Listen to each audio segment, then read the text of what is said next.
Two men, different stories, same mission, to lead with faith, fall forward, and sharpen each other in the fire. We're not here to act like we've got it all figured out. We've been bruised, broken, but never beaten. This is Brotherhood Forged, where iron sharpens iron. Proverbs 27:17. Dude, it's been 3 years in the making now, and we're finally doing this. I'm excited, brother. Are you? Finally here, man. I'm excited too. St. Louis, Missouri, on a bus to headquarters, HQ, first form HQ. This is where this whole idea first took place, but it only took us 3 years to make it happen, huh? Yeah, and the funny part is we talked about initially doing a call team in the data, which is why we are here. It's how we met. And like you said, here we are. We talked about doing a call team. We started that together a few months ago. What was it? I don't even know. Yep, Several months ago. November, yeah. November, okay. And then 2 weeks ago, you texted me and said, hey, how about doing that podcast we've talked about a little here and there? And I'm like, you know what? If you never jump, you're never gonna get there.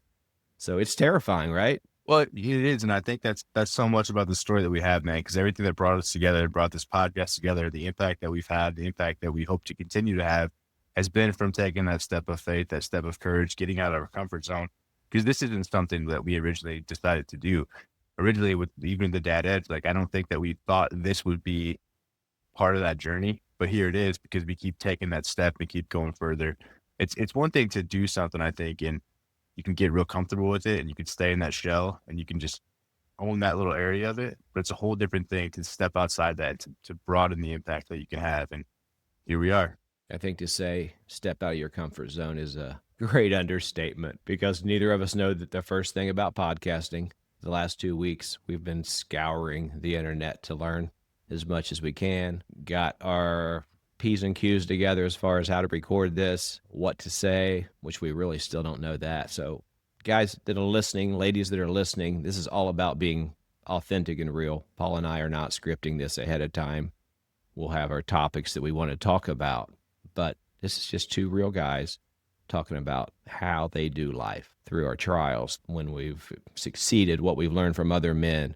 We're not trying to reinvent the wheel. We're just trying to be real, genuine, and share what we're doing, how we're doing it, and we're going to be real the whole time. Well said, man. It's funny that this is where we're at with the podcast and the recording of it, because I don't know, when you first joined, when I first joined the Alliance, it was like that courage to even unclick or to click unmute on there was huge, man. And now it's like there's not even a mute button. It's just me and you, and we're just talking and keeping it real. So it's like that part of it is still an anxious feeling, right, to come off mute at times. But now we're even past that. So it's like, you got to keep going, man. Yeah, when they put you in the leader seat, which I really like to think of more of as a facilitator. Mm-hmm. I don't know why I just don't like that leader thing. I guess because I always want to remain humble, right? But yeah, there's no option to turn that mute off so people can't hear you. When I first joined the Alliance, I'd say the first month, I was terrified. I would just be off camera.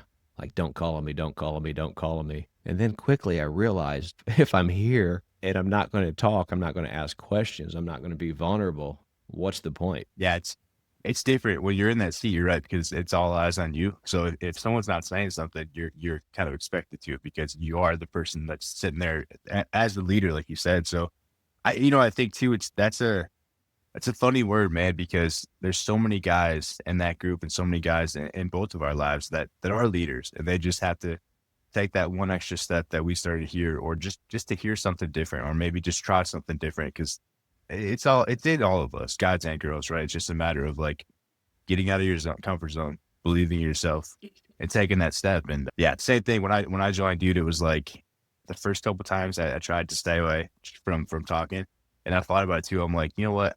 because I was on trial. It was a 30-day trial. So I'm like, I got 30 days to get everything I can out of this. So it's like every single time I'm going to make sure I say something, and it obviously something valuable, hopefully, not just saying something to say something, but it's like, I'm just going to force myself every single time. When I start getting better at that, it's like, all right, now here we go. Just keep building off of that. That's another thing we can talk about too eventually, is there's momentum, man. When you get out of that zone, don't allow yourself to let that negative self-talk put you back into it. Not to derail us too much, but that was a huge part of my journey right there. That's for sure. Battling negative self-talk, to this day, I battle it. I think most men do. Most women probably do as well. The negative self-talk, just doing this podcast. There's 1,000 reasons not to do it. People might judge us, right? They might laugh at us. They might say, who are you? Are you an expert? Absolutely not. Right. We're not experts, right? But we have a lot to share. Just what if we make an impact, a positive impact on one person? What if we can help one man figure things out, or just a few things out, and it makes their marriage better? It makes them stick it out. It helps them be a better father, a better brother in Christ, whatever the situation. If we can make a positive impact on one person, we've done our job. For me, my focus or my mission in life is to serve others. And this is a wonderful way for us to serve other men. We're not in this to get anything out of it. We're not looking for glory. We're not looking to be popular. I know we've discussed this, so if I'm speaking over you, please just correct me. But I'm pretty sure over the last 3 years, we've gotten to know each other pretty well. And I'm not in it for me. Yeah. To that point, first, you said the whole expert. We're not experts. I laughed when you said that because I'm sitting here in my daughter's pink headphones, bro. So it's like, we're not experts. We don't have all the top equipment. Like, we're just doing this to keep building off of it. And you're right. Like, it's not about a me or a you thing. It's about taking the stuff that we've learned and continue to build off that and try to help people, but also continue to learn. Because as I've grown in my whole growth process, I think the more stuff you intentionally plug yourself into, and obviously this is for everybody, right? The less you'll do other stuff. So it's like we're doing this at 6 a.m. So we're up early intentionally to have this On a Saturday. Right. 6 a.m. on a Sorry to Saturday. interrupt. No, you're good, man. 6 a.m. on a Saturday. We're up doing this. And that's like, so you're going to bed earlier the night before. You're trying to plan ahead to proactively do something like this that puts back into you to give to other people.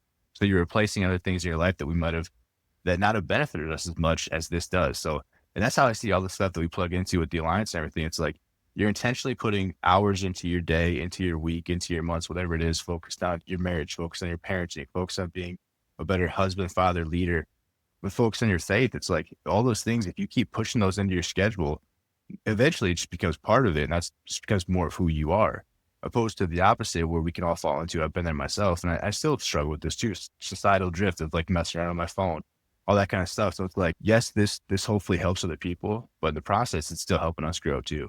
Yeah, I think that's a great point. I would be lying to say that I'm not getting anything out of this, because helping other people is life's greatest blessing, whether it be serving in a physical way or just listening to a guy share where he's at in life, or maybe his struggles. That really fulfills me. Let's talk a little bit, if you want to, Paul, about kind of ourselves. Just a brief. We're going to do an episode where each of us kind of spill it on what we're about, who we are, but just maybe a real brief introduction to where you're at in life.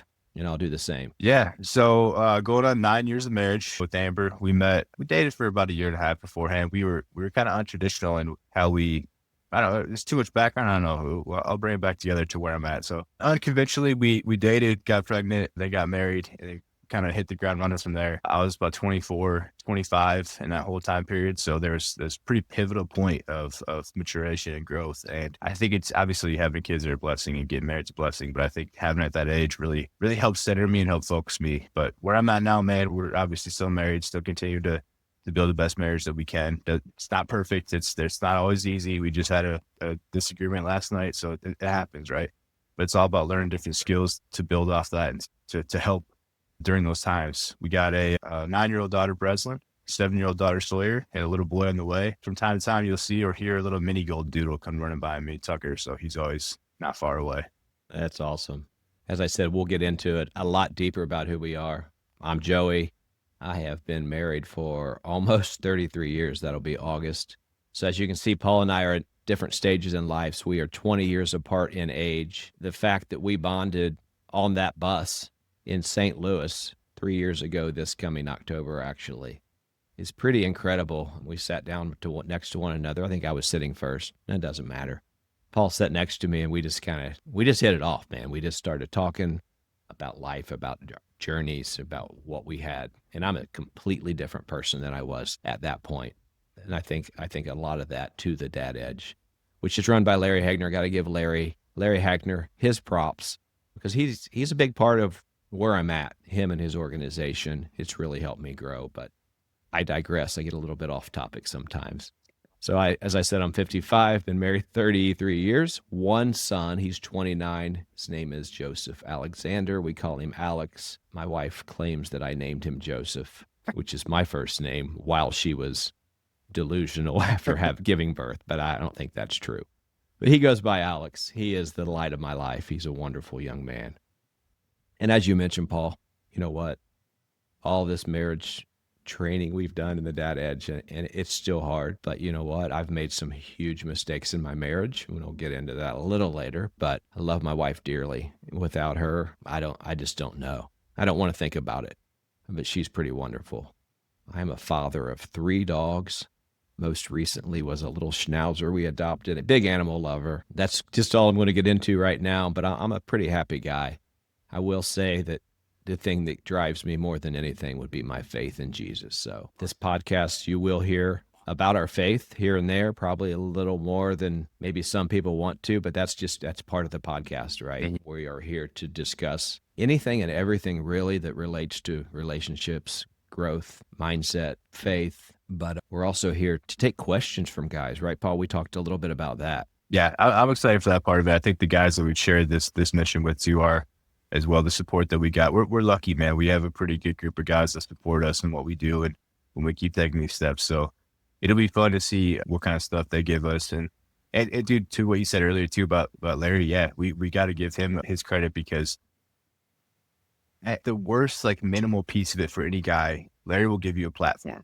And it's up to you about what you do with that platform. Obviously, he encourages you so much more. He provides in you. I mean, look at us. He's put so much trust and faith into us. The whole Dad Edge has, I mean, you have Scott, you have Jamie, you have everybody that does that. But it's like, right, he provides a space, and you can build your own challenge however you want from that. But to provide a space for men in today's day and age, I think is so beautiful. And it's like, but it's there, it's provided, but you still have to take that step, right? Like no one's going to do the work for you. Like you and I found out, like people continue to find out. It's like, no one's going to do it for you, man. No one's going to work harder for it than you are. But no one in a group like this, you're always going to have people that want you to succeed. You have to put in that work, and you have to continue to build up that platform. And I think that's another part of our step right here, man, because of the opportunities that he's given us and continues to give us. This is kind of our responsibility to build off that too. So here we are taking this next step, doing this, and I'm really excited to see where it goes, man. I totally agree. Giving back, because we've been given to, is just so important.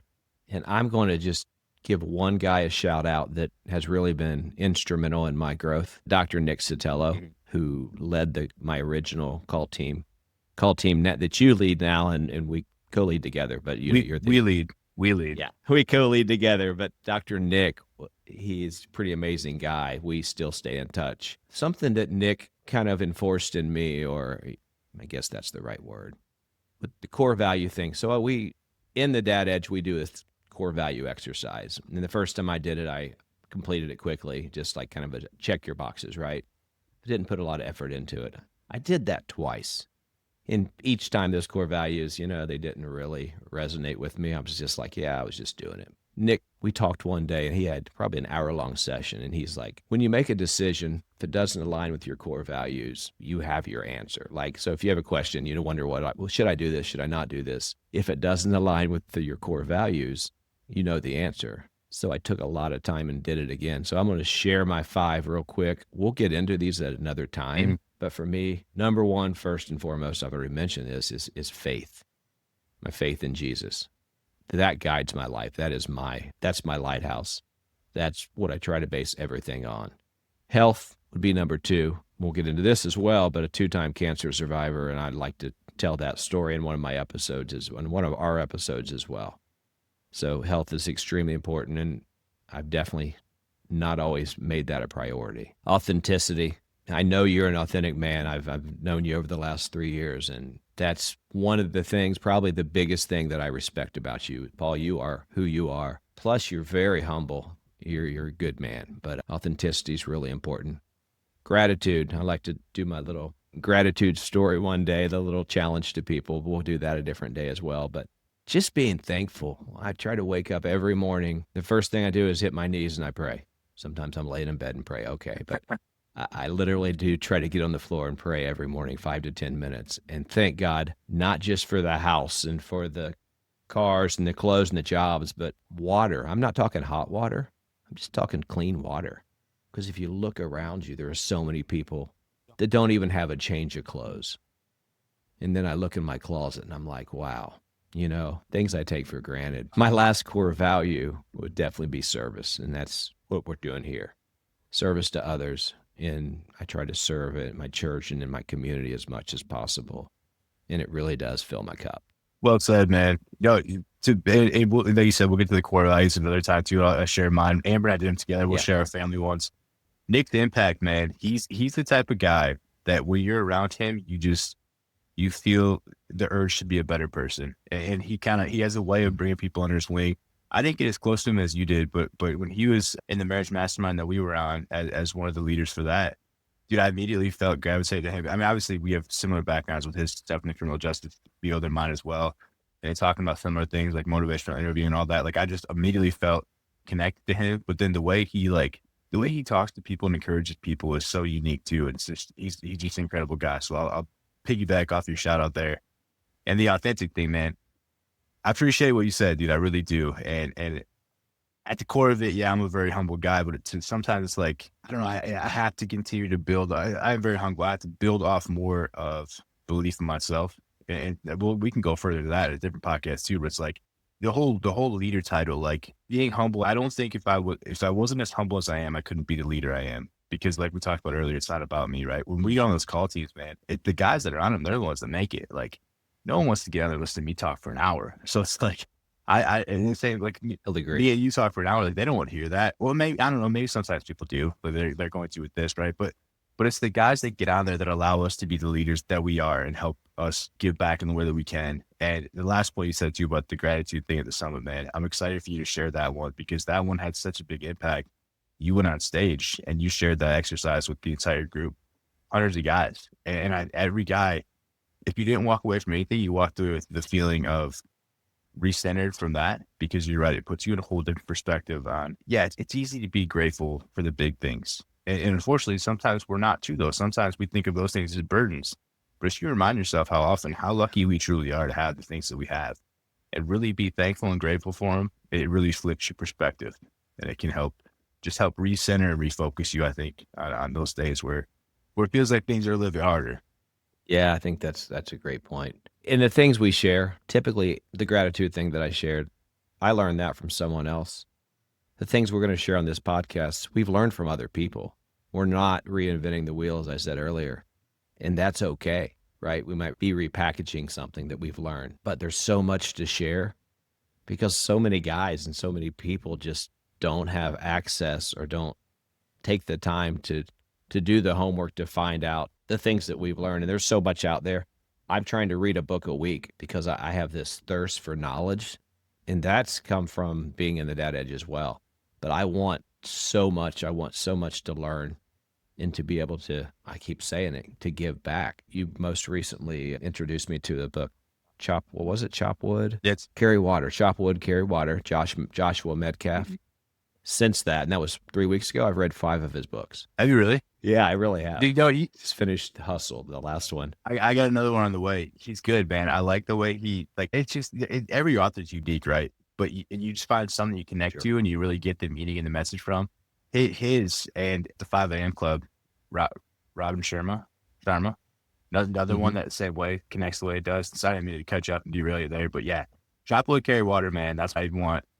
When I feel like they're ready for it, I want my daughters to read that one because I feel like it just can connect so well at any age or any part of like your journey because the lessons that it has in there are very special, I think. You mentioned your daughters, and that just put a thought in my head. Why we're doing this podcast. What did you initially say to me about why this was important to you, or one of the reasons, not the only reason? Like you'd expand on that a little bit. Absolutely, man. So it was kind of instilled in me for a long time. I've had a lot of different people that I've lashed out to as mentors throughout my life, and I'll give a shout out to this guy, Corey Gregory. He's actually out in Ohio, man. He's I'd say power lifter, bodybuilder, but he's more than that because he impacts people in such a positive way. But one of the things that he always talked about when he took his next step to getting stuff on social media was leaving it as a legacy. And he got this from a guy that mentored him because he had passed away. But he had made so much content in the bodybuilding and powerlifting world that there was something there for his kids. So like he's gone, right? Unfortunately, right? It's sad. This reality, it's gone. He's gone, and his kids can't talk to him. They can't see him. But because the technology and the ability that we have, like they can go watch his videos. They can go see their dad again. So that's always stuck with me while we were taking the step. It's like, man, how cool would it be? And unfortunately, not that if I'm gone, that would really be horrible for my family, right? But how cool would it be if one day, sadly, I won't be here, but my kids can go see something like this. They can pull up some posts that I made and be like, wow, that's some incredible like wisdom or thoughts, or just to see my dad in that stage of his life, go through those things, talk about those things, because that kids are so young at times where they're not focused on the same stuff that we are. I don't know what my parents were going through when I was 9 years old and 7 years old. Like I have little memories of that, but how cool is it for my daughters to, and my future son to go back and look one day and be like, oh, dang, this is where dad was at 35 years old, the stuff that he was working on, stuff that he was talking about. And I just think it gives us an opportunity to leave back such a different, I say the word legacy, but it's really, I mean, it's not legacy. We're sitting here talking about stuff that we've learned throughout life, but it's just a cool process to say they can see these things, learn from them, grow from them, or even just laugh at them, just to see me or hear me or whatever it is. Like, I just think there's a spot responsibility in that to lead back. This is the way to lead back to our kids, man. Yeah, what an amazing opportunity we have with the technology today. And my son, even though he's 29, having the ability to do this and share with him, whether he listens as I post them or he listens after I'm gone, whatever the case may be. I hope he listens as they go. Alex, if you're listening to this, thank you. But yeah, that's exciting, man. Even though we know our kids are 20 years apart, that's pretty exciting stuff. Paul, I know we talked about trying to keep the podcast around 20 to 30 minutes. We're 25 minutes into this one, and I could talk for days. But what do you think about our next episode being, I interview you, you interview me. We also wanted to mention that we're going to be posting weekly podcasts. That's the goal right now. Every Wednesday at 5 a.m., a new one will hit. This is obviously number one, and I'm so excited. I'm so grateful to be doing this with you, Paul. Do you have anything you want to say in closing? And then before we go, I'd like to end our podcast in a prayer, if you don't mind. Just a quick prayer at the end. Okay, so you got anything in closing you want to say? Nope. Looking forward to it, man. I was just reading Tim Tebow's 1-year devotional book. I love Tim Tebow, man. He had such a big impact. Except really, I think Awesome dude. I think we're the same age, but he's obviously bigger than me and all this kind of stuff. But like, the dude is incredible. Like, if you talk about humble, that's humble. But so reading his devotional book yesterday, it talked about when you feel stuck, serve. And I think that's a reminder to everyone listening, a reminder to us that throughout this process, even if it doesn't feel like our podcast is resonating the way we hope it does, right? Continue to serve. And that's what this is. It's just continue to serve and continue to give back. And that's just a reminder I have. I'm looking forward to seeing where this goes for us, man. I am as well. I'm going to close this out, and we'll see you folks next week. But thanks for being here. Thanks for listening. We do ask that you like and subscribe. I know we got to put that plug in, whether you're watching this on YouTube, Spotify, iHeart, Podbean. Did I name them all? I think so. Like I said, we are totally winging this right now. Initially, we're only on Podbean because it takes a while to get this out on the other platforms, but it will happen. And if you're listening to this on a different platform, obviously it already happened. All right, so I'm going to close this out, Paul. God, I thank you for Paul, God, and this opportunity that you've given us, God. Thank you for the fires that don't burn us, but they refine us. Help us become the men you called us to be. Stay bold in our faith, loving our wives, our homes, our children, and be humble in our walk. Keep us sharp, God, as we sharpen others. We love you in Jesus' name. Amen. Amen. Thank you, brother. Until next time.